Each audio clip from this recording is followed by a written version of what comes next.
Selamat pagi. Semoga anak-anak dalam keadaan sehat. Nah, anak-anak, apabila keluar dari rumah, anak-anak selalu menggunakan masker dan mencuci tangan apabila masuk ke rumah dan selalu jaga jarak.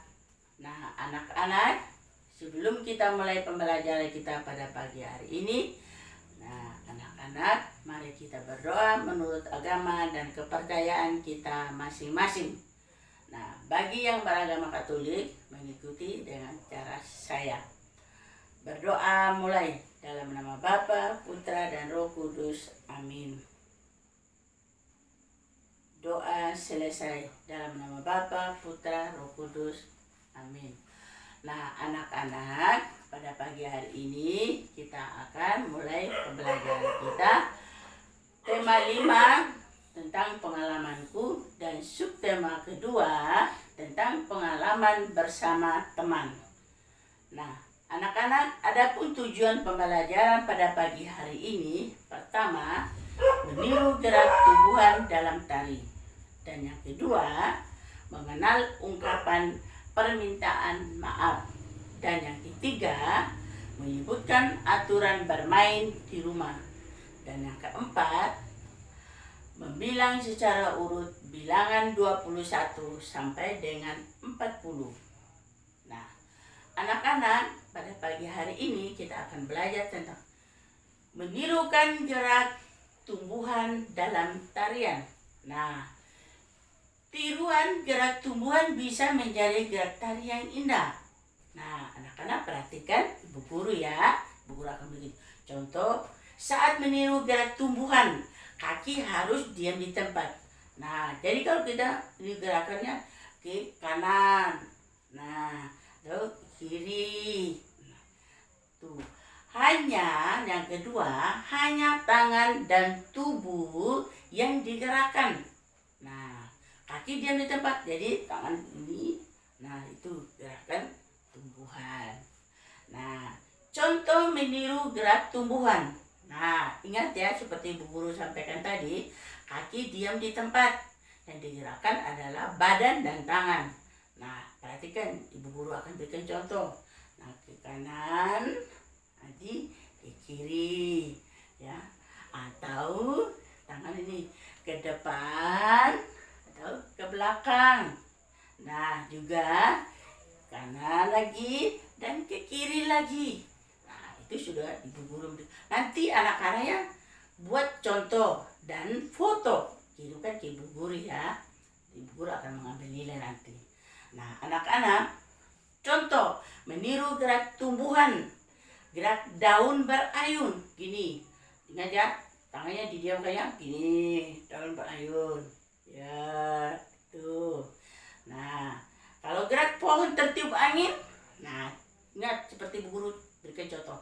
Ke kanan, terus itu ke kiri, itu contoh. Anggap saja bahwa ibu guru ini adalah pohon. Jadi pohon ini begitu berayun.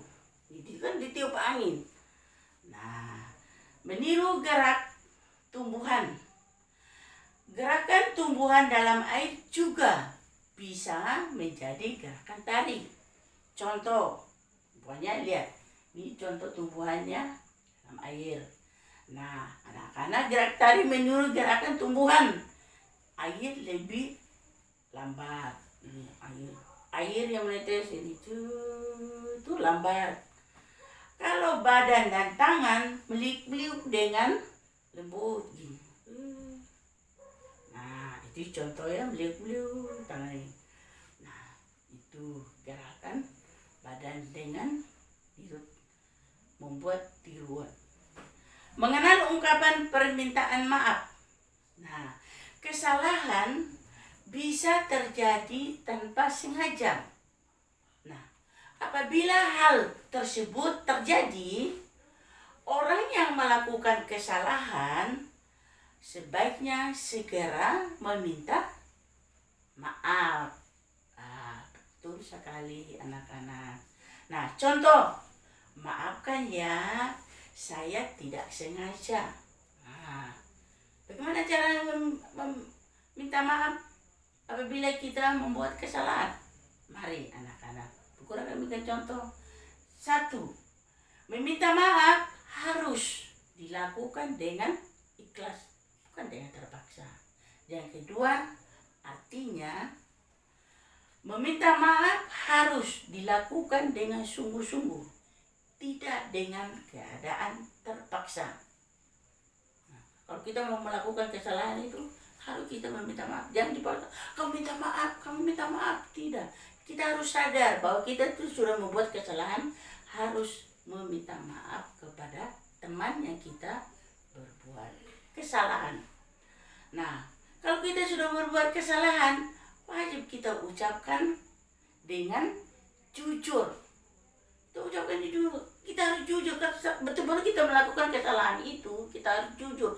Betul, saya menyenggol, misalnya apabila kita bermain bola. Nah, kalau kita kesenggol kakinya, berarti itu tidak sengaja. Kita harus mengungkapkan kata maaf, ya, mengungkapkan maaf, tapi dengan jujur, tidak kita dengan sombong. Biasanya anak-anak bilang, maaf deh, gitu, atau maaf sudah. Nah, itu namanya menyombongkan diri. Tetapi kita harus dengan ramah, sopan. Dan yang terakhir, berniat dalam hati untuk tidak mengulanginya lagi. Bisa kita sengaja berniat dalam hati bahwa tidak akan mengulanginya lagi. Nah, sekarang anak-anak, bagaimana cara menuliskan ungkapan permintaan maaf?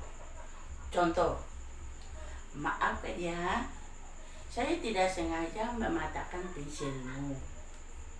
Apa yang dijawab oleh teman? Sudah sih, aku memberi maaf. Sebelum kamu mengungkapnya, aku sudah memberi maaf. Contoh kedua, maafkan ya, aku tadi sengaja menabrakmu. Ya, maafkan ya, aku tadi tidak sengaja menabrakmu. Nah, sekarang anak-anak, bagaimana cara kita menggunakan ungkapan permintaan maaf? Nah, meminta maaf sebaiknya diucapkan dengan tulus. Contoh, gunakanlah kalimat yang santun saat meminta maaf. Yang kedua, meminta maaf tidak hanya dilakukan kepada kakak, adik, atau orang tua. Dan yang ketiga, kita juga harus meminta maaf kepada teman kalau kita berbuat salah. Nah, anak-anak, bagaimana cara kita menanggapi permintaan maaf itu? Nah, jika teman meminta maaf, kita harus memaafkannya. Contoh, maaf, aku tidak sengaja menjatuhkan bola bekalmu. Apa yang dijawab oleh temannya? Ya, tidak apa. Nah, sekarang bagaimana kita mengungkapkan kekaguman melalui lagu dan puisi? Nah, dalam syair, lagu, atau puisi sering terdapat ungkapan kekaguman. Perhatikan bait puisi berikut. Bunga melati, putih bersih, harum semerbak, sungguh indah. Nah, ungkapan puisi itu, ya, ungkapan puisi dalam mengungkapkan, ya, ungkapan kekaguman pada puisi di samping, ya, tadi adalah sungguh indah. Kenapa dikatakan sungguh? Ya, bunga melati, putih warnamu. Nah, bunga melati warnanya apa, anak-anak? Putih. Nah, sekarang bagaimana mengungkapkan rasa sayang atau persahabatan dalam sebuah puisi atau lagu? Nah, anak-anak, perhatikan. Yang pertama, kebersamaan dengan teman dapat menumbuhkan rasa persahabatan. Dan yang kedua, kita dapat mengungkapkan rasa persahabatan dalam bentuk lagu dan puisi. Dan yang ketiga, kita juga dapat mengungkapkan rasa sayang dalam bentuk lagu atau puisi. Nah, anak-anak, mari kita belajar lagi tentang aturan bermain di rumah. Aturan merupakan hal-hal yang boleh atau tidak boleh dilakukan. Contoh, setiap aturan di rumah harus dipatuhi oleh seluruh anggota keluarga. Dan yang kedua, mematuhi aturan membuat hidup kita menjadi lebih teratur. Nah, anak-anak, berikut ini adalah beberapa contoh aturan yang ada di rumah. Nah, aturan yang ada di rumah itu adalah, lihat anak-anak gambar, anak-anak sedang main harus dirapikan kembali, ya. Mainan harus kalau sudah bermain, mainannya itu harus dirapikan kembali. Dan yang kedua, bermain dengan rukun. Lihat, karena gambar yang kedua itu mereka bermain dengan rukun, adik kakak. Dan yang ketiga, gambar yang ketiga, anak-anak tidak lupa belajar. Ya, ingat, boleh bermain, boleh nonton, boleh main game, tetapi tidak boleh lupa belajar. Nah, anak-anak, mematuhi aturan dalam permainan. Contoh, lihat anak-anak bermain, ya.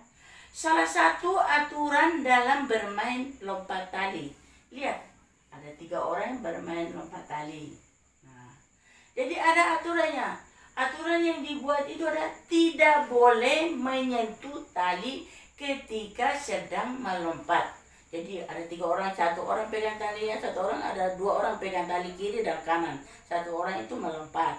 Jadi orang yang melompat itu tidak boleh menyentuh tali. Kalau menyentuh tali berarti tandanya itu berarti kalah. Nah, sekarang anak-anak kita akan lihat bagaimana aturan dalam permainan. Nah, saat bermain, aturan permainan perlu dibuat. Dengan aturan ini, permainan dapat berjalan dengan baik dan lancar. Nah, ada aturan-aturan. Yang pertama, setiap pemegang bola, lihat ya anak-anak gambar ini, anak-anak sedang bermain.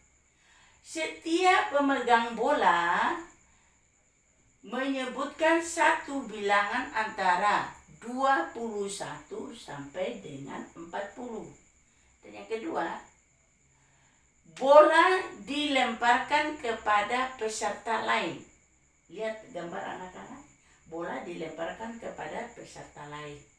Dan yang ketiga, penerima bola harus bisa menyebutkan bilangan sebelum dan sesudah bilangan yang disebut pelempar bola. Nah, anak-anak, mari kita lihat bagaimana membilang secara urut bilangan 21 sampai dengan 40. Nah, anak-anak perhatikan, ya, ada nomor, ya, gambar baju, di baju ada nomor urut 21, 24, 25, 26, 27, 30, 34, 35, dan 36. Nah, mengurutkan bilangan 21 sampai 40 itu bilangan dapat ditulis secara urut dalam sebuah garis bilangan, ya, dalam sebuah garis bilangan. Nah, perhatikan cara berikut. Nah, ini garis, ya, garis bilangan ini. Jadi setiap garis, ya, setiap garis ada angka 21, 22, 23, 24, 25, 26, 27. Nah, itu garis bilangan pertama. Nah, garis bilangan kedua, urutan angkanya adalah 34, 35, 36, 37, 38, 39, dan 40. Jadi anak-anak, kita mengurutkannya itu dari bilangan yang terkecil ke bilangan yang terbesar. Berarti dari ke kiri ke kanan bilangan akan semakin besar. Ya, beda kalau dari urutan dari yang terbesar ke yang terkecil, berarti dari kanan ke kiri. Nah, anak-anak, mari kita perhatikan lagi. Benda yang dikelompokkan akan lebih mudah dihitung. Nah, perhatikan contoh. Nah, anak-anak lihat balon. Ya, ikatan balon pertama, kita hitung bersama. 1, 2, 3, 4, 5, 6, 7, 8, 9, 10. Berarti ikatan balon pertama itu ada 10. Dan juga ikatan balon kedua itu jumlahnya ada 10. Jadi ikatan pertama dan ikatan kedua jumlah seluruhnya ada 20. Jadi 20-an. Nah, ditambah dengan ada 2 balon. Jadi 1, 2. Jadi 2 satuan. Jadi 20-an ditambah dengan 2 satuan sama dengan 22. Jadi 22 ditulis 22. Itu lambang bilangan. Kalau nama bilangan 22. Kalau nama bilangannya 2 angka saja, itu lambang bilangan. Nah, sekarang bagaimana cara kita mengenal nilai tempat bilangan 21 sampai dengan 40. Nah, contoh. Mari kita lihat gambar. Tumpukan buku pertama, kira-kira berapa jumlahnya ya anak-anak? Mari kita hitung bersama-sama. 1, 2, 3, 4, 5, 6, 7, 8, 9, 10. Berarti tumpukan buku pertama itu ada jumlahnya 10. Nah, mari kita lihat lagi tumpukan buku kedua. Kita hitung bersama-sama. 1, 2, 3, 4, 5, 6, 7, 8, 9, 10. Berarti tumpukan buku kedua juga ada 10. Jadi jumlah seluruhnya ada 20. Berarti 20-an. Nah, anak-anak ditambah dengan berapa buah buku yang ada di sini? Kita hitung bersama-sama. 1, 2. Berarti 2 satuan. Jadi 20-an ditambah dengan 2 satuan sama dengan 22. Nah, anak-anak tuh lihat. Nah, sekarang mari kita pelajari lagi tentang angka 2 pada bilangan 25 mempunyai nilai yang berbeda sesuai tempatnya. Nah, anak-anak perhatikan. Nilai setiap angka 2 pada bilangan 22 adalah sebagai berikut. Sekarang lihat angkanya 25. Nah, 5 ya, pada tempat angka 5 ini ya, angka 5 pada tempat satuan, nilainya 5. Jadi angka 5 itu menempati tempat satuan, nilainya 5. Sedangkan 2 ini menempati tempat puluhan. Jadi nilainya itu adalah 20. Jadi 25 ini 5 satuan, 20-an.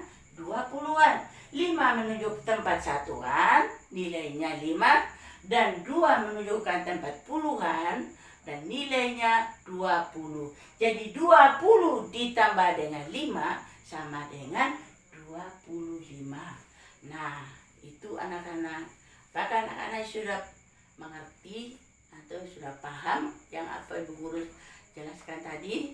Semoga anak-anak dapat mengerti dan memahami apa yang Ibu Guru sampaikan pada pagi hari ini. Nah, sebelum Ibu Guru mengakhiri pembelajaran kita pada pagi hari ini, mari kita menutup pembelajaran dengan doa. Mari kita berdoa menurut agama dan kepercayaan kita masing-masing. Dan yang beragama Katolik mengikuti cara saya. Berdoa mulai. Dalam nama Bapa, Putra, dan Roh Kudus. Amin. Doa selesai. Dalam nama Bapa, Putra, Roh Kudus. Amin. Sekian dan terima kasih. Salam DJTM.